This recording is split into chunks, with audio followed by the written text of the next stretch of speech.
lagi ndamu lagi galau atau misalkan Iya. lagi ndamu diajak Lagi PMS. Lagi PMS. ya kayak gitu. Jadi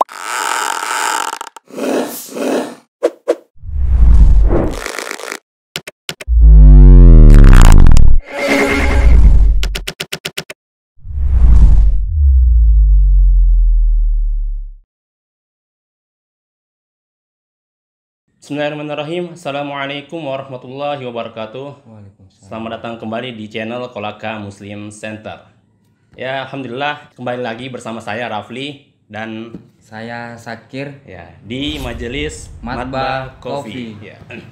Ya, di episode kali ini kita akan membahas tentang hal-hal yang sebelumnya sudah viral, Iya. Kir, yaitu tentang kasus penyiraman Novel Novel Baswedan. Baswedan kan yang kemudian si pelakunya itu dihukum hanya satu tahun tahun. penjara. Nah, gara-gara ini akhirnya muncul seorang stand up komedian Bintang Emon. Bintang Emon ya melakukan kritik terhadap kasus ini. Katanya nggak sengaja, tapi kok bisa sih kena muka? Kan kita tinggal di bumi, gravitasi pasti ke bawah.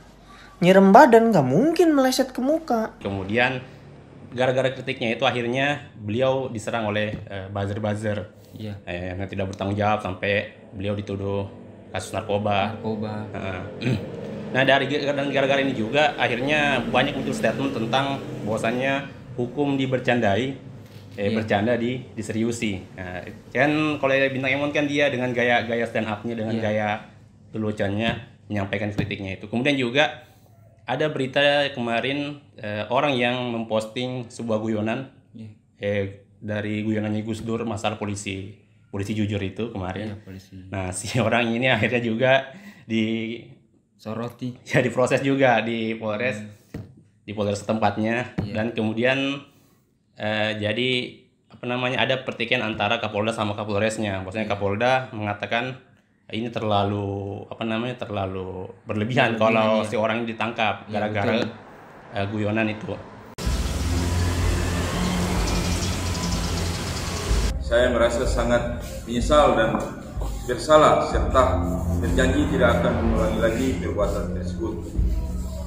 Apabila hal tersebut saya langgar, maka saya siap untuk ditindaklanjuti sesuai dengan hukum yang berlaku. Saya menghimbau kepada masyarakat sekalian, terutama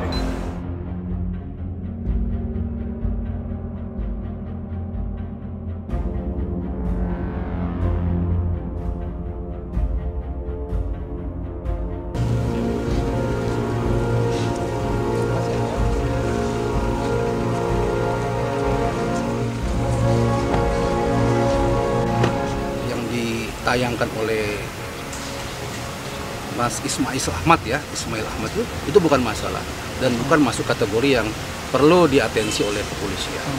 Jadi saya tegur sudah, kemudian kita berikan jukrah melalui Ditkrimsus untuk lebih teliti lagi dalam mencermati informasi yang beredar di masyarakat, terutama di media. Nah, tapi sebelum kita lanjut pembahasan ini, kali ini saya akan mereview sedikit produk terbaru dari Kopi Kir.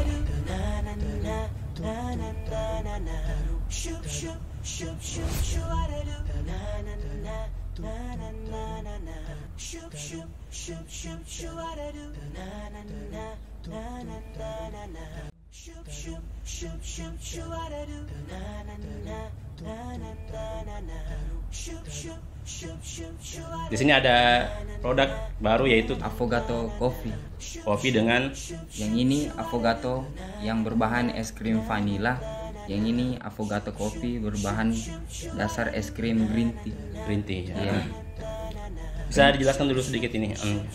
Affogato sendiri adalah minuman khas dari Itali yang dimana berbahan dasar es krim vanilla, kemudian dicampur dengan espresso. Kopi espresso. Iya. Produk terbaru saya mencoba membuat sebuah produk yang dimana Affogato tersebut berbahan dasar es krim green tea. Oh, iya. Kemudian dicampur kopi. Jadi kopi ketemu green tea, Green tea, gitu ya. ya. Dan Kalau secara umumnya Affogato itu pakai vanilla. Affogato sendiri umumnya dia es krim vanila. Vanila saja. Iya, vanila saja. Kemudian Dan- seiring berkembangnya zaman banyak yang dimix begitu. iya, Ada di-mix. yang pakai es krim ini, tapi kalau aslinya sebenarnya Affogato es krim vanila. Vanila. Iya. Ini cuma improvisasi dari Iya. bentuk asli yang sebelumnya. Iya, betul. Ya, bagi teman-teman yang penasaran dengan rasanya bagaimana Affogato Green Tea ini yang produk baru, bisa memesan langsung. Nanti kami akan info pemesannya akan ada di deskripsi di channel ini. Tapi nggak apa-apa, saya coba dulu. Iya, silahkan. Oh ya. Dari ini kan yang biasa toh? Iya, ini yang original Affogato. Ya, original Affogato. Ya, jadi ini teman-teman es krim vanila dicampur dengan espresso, kopi espresso. Sebenarnya saya pernah coba, itu rasanya kayak cappuccino begitu ya, Iya. cappuccino.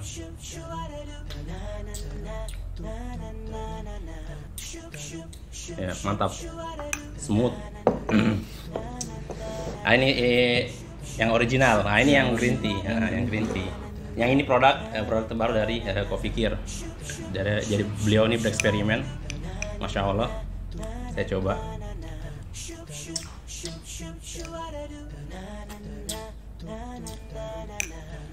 Mantap ini. Tehnya terasa sekali. Seperti matcha. Heeh. Iya. Pekatnya Iya, terasa. pekat. Pekatnya terasa. Saya juga Di sempat ST-nya. kemarin ketika saya mencampur es krim green tea dengan kopi, tiba-tiba saya mendapatkan sebuah rasa baru. Ini seperti matcha begitu. Iya. Tapi lumayan enak. Karena ini baru, kan saya juga penggemar teh Iya. juga yang pekat-pekat kan. Iya. Jadi saya kasih penilaian, kalau ini 8, kalau ini 9. Masya Allah.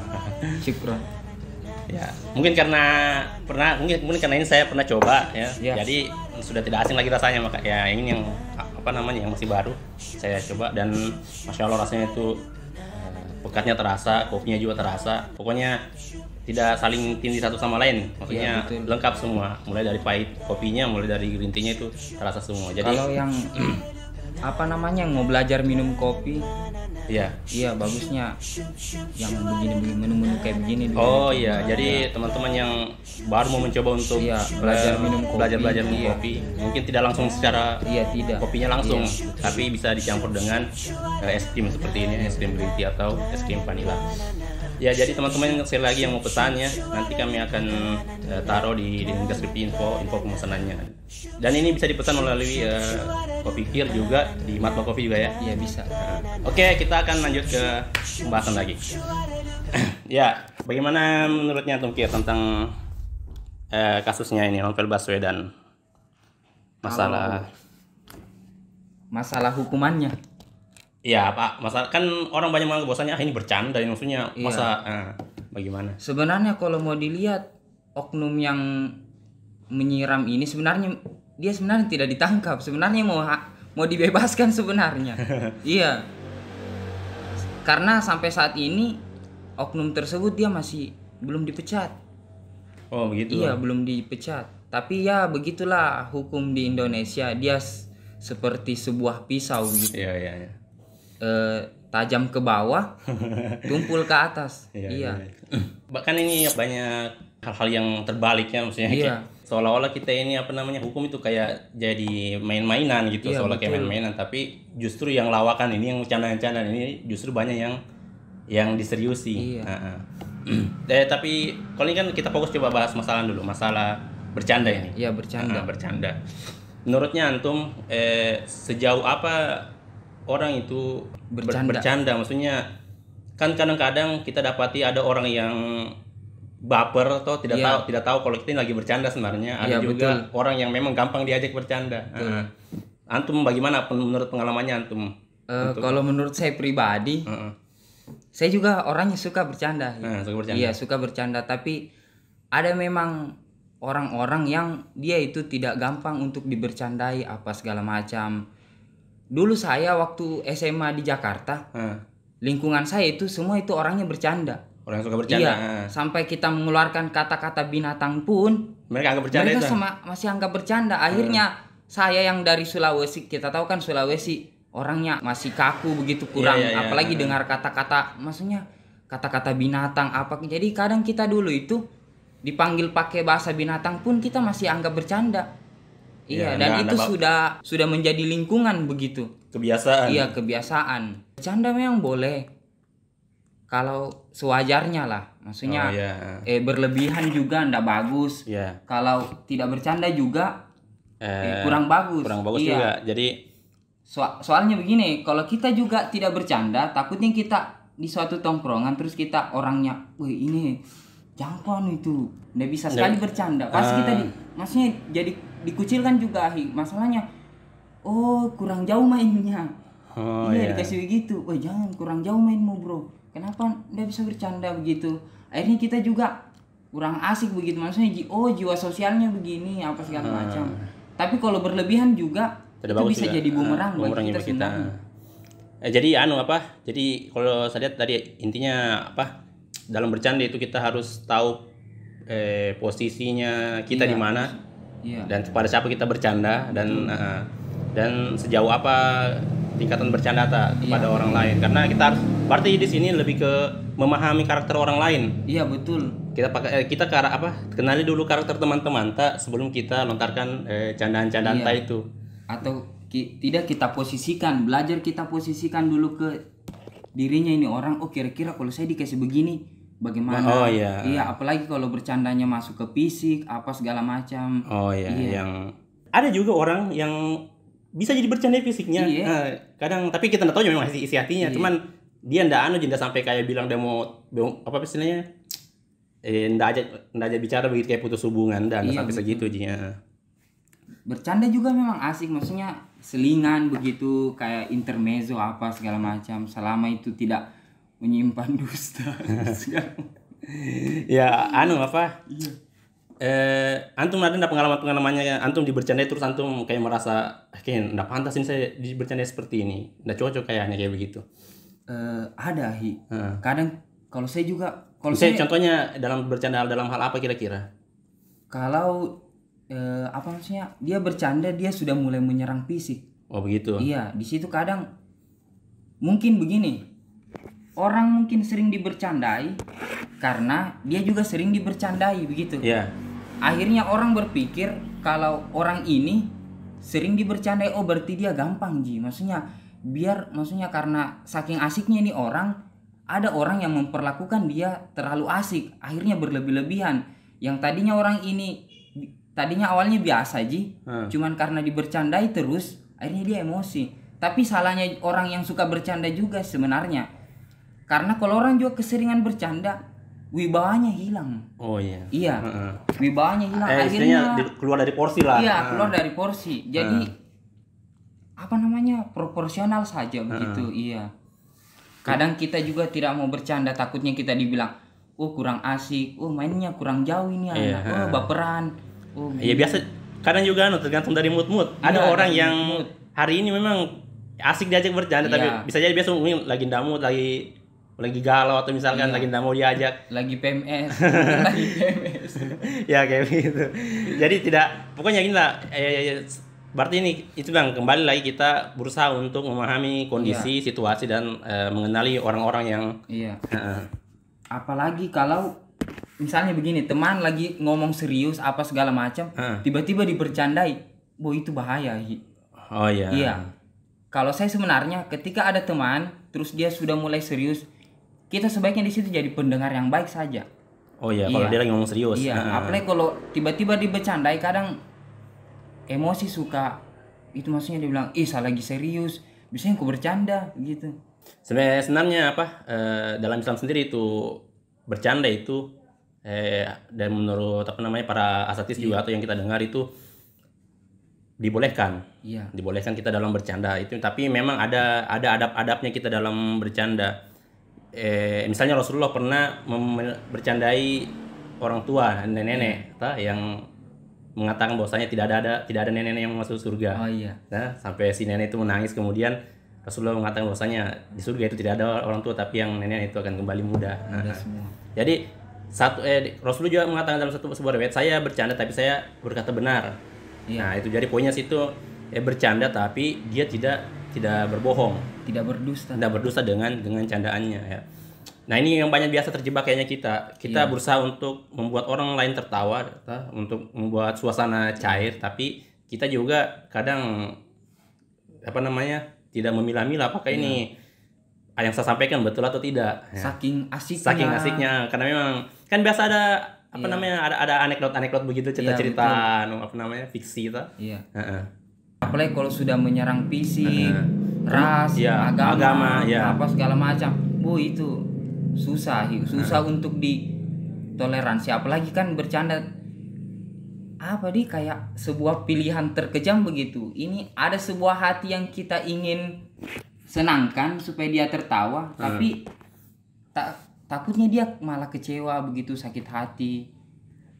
Iya. Jadi kembali maksudnya menyerang bercanda ini memang kadang kalau kita lontarkan, kalau orang yang suka bercanda mungkin dia senang, tapi kalau orang yang tidak suka bercanda dia malah sakit hati. Iya, jadi proporsional saja, atau lebih baik diam. Iya, kalau kita bercanda tapi membuat orang lain justru lebih baik kita menahan candaan itu, itu lebih aman. Iya. Kemudian juga yang saya dapat juga poinnya itu, yang pernah saya dapat bahwasanya kita bercanda jangan sampai juga menakut-nakuti saudara kayak prank. Itu prank. Iya. Prank yang menakut-nakuti orang lain. Itu ada sebuah riwayat bahwasanya dulu pernah sahabat temannya lagi tidur. Sementara itu dia bawa ke ke puncak begitu dia bangun, si sahabat langsung kaget satu kali kayak gitu. Nah di situ muncul riwayat bahwasanya Nabi SAW mencela orang-orang yang melakukan hal itu. Jadi ini kebanyakan juga dari kita tidak paham masalah ini. Kita buat dan banyak konten YouTube seperti itu, menakut-nakuti orang lain untuk mendapatkan tawa dan juga untuk mendapatkan views atau viewers. Nah ini jadi kita umat Islam ini tidak dilarang untuk bercanda, tapi ada adab-adab. Ada adabnya. Ada adab-adab dalam bercanda, tidak berlebihan, terus jadi tidak mempercayai hal-hal yang diseriusi. Iya, betul. Mulai dari kayak agama. Nah, di agama itu pernah ada sahabat juga yang mengolok-olok Rasul. Iya. Kemudian ditegur, kemudian sahabat mengatakan, kami ini hanya bercanda.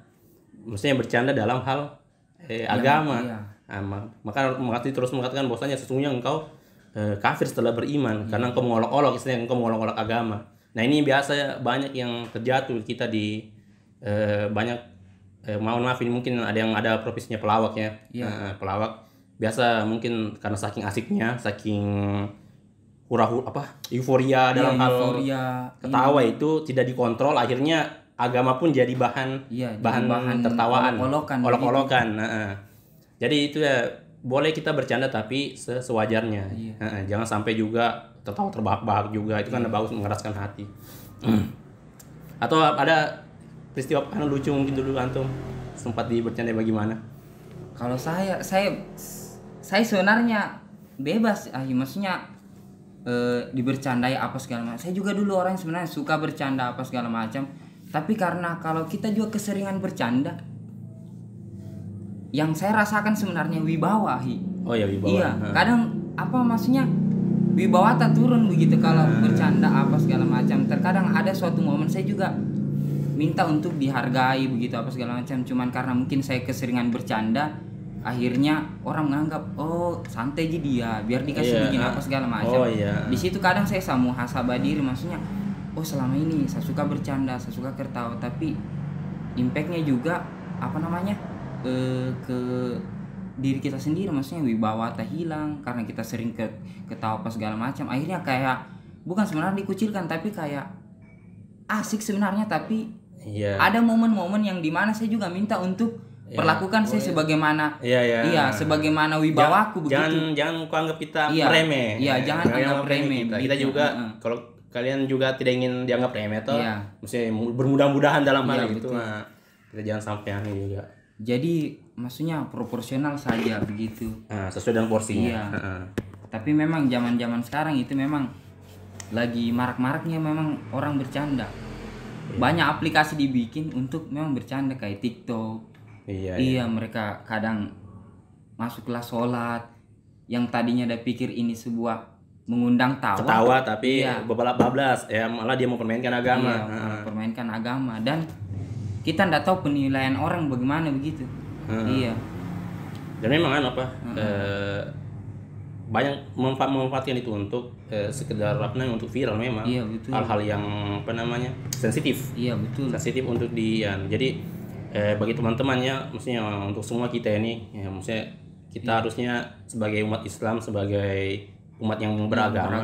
Ya, harusnya mengerti adab-adab ini, mengerti adab-adab tentang bercanda. Dan banyak sekali riwayat masalahnya tentang dibahas masalah ini bercanda. Rasulullah pun orang yang suka bercanda sebenarnya, tapi beliau itu pertama beliau tidak berdusta. Nah, beliau juga tidak berlebihan, tidak tertawa terbahak-bahak, tidak menakut-nakuti orang lain. Kan biasa ada orang dia sembunyikan barangnya orang sampai dia sembunyikan barangnya orang. Mana barangku ini? Sampai menangis. Nanti menangis baru kita tahu ini. Iya. Itu kan tidak bagus Iya. Dari segi agama itu juga dilarang, enggak. Maksudnya belajar dulu memposisikan diri. Oh, kalau saya dikasih begini, ya bagaimana apa segala macam. Iya. Jadi kayak anggaplah lebih kepada kita mencintai diri kita orang lain, saudara kita, sebagaimana kita mencintai diri kita sendiri. Iya, betul. Sebagaimana kita ingin diperlakukan sebagaimana mestinya, begitu kita memperlakukan saudara kita. Terkadang apa yang kita tampakkan beda dengan apa yang kita rasakan. Iya, begitu. Maksudnya orang menilai mungkin, oh ini orang gampang dibercandai. Karena dari tampaknya humoris apa segala macam, tapi belum tentu apa yang kita sampaikan itu yang dia rasakan, maksudnya. Boleh jadi sebenarnya dia tidak marah, cuman sebenarnya dia marah. Iya, sebenarnya dia cuma marah. dia tidak ingin menampakkan kemarahannya sama kita. Gitu. Di satu sisi juga kita sebagai jangan juga mungkin terlalu cepatan juga baperan, kaku. Iya. Sebagai timbal baliknya karena dia bakalan ndak asik. Kalau dia ndak bercanda, maksudnya dia ndak asik gitu. Maksudnya kan kita biasa kayak di grup WA atau baper sedikit langsung langsung keluar. Akhirnya ukhuwahnya jadi terganggu, persaudaranya jadi terganggu. Jadi baik yang bercanda maupun yang dibercandai, belajarlah atau mulai belajar untuk mengenali satu sama lain toh. Selama tidak mengenai fisik, orang tuanya, agamanya. Iya, kalau saya itu sudah menyerang fisik, agama, sama kopi. Karena saya tidak pernah bercanda soal kopi. Iya.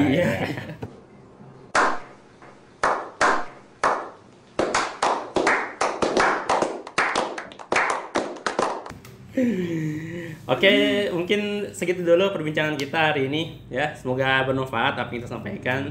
Dan sekali lagi teman-teman jangan lupa yang ingin memesan kopi bisa pesan di Kopi Kir dengan menu Affogato ini yang baru, Masya Allah. Kemudian juga menu-menu lainnya ya, kayak Vietnam Drip apa, dan juga kalian juga bisa pesan di Matbah Coffee, Insya Allah. Nanti kami akan terapkan linknya di deskripsi video ini. Oke, sekian dulu, kita tutup dengan yang kemarin itu lupa doa kafaratul majelis. Subhanallah. Iya, coba kita tutup doa kafaratul majelis. Subhanakallahumma wa bihamdik asyhadu an la ilaha anta astaghfiruka wa atubu ilaik. Ya, assalamualaikum warahmatullahi wabarakatuh.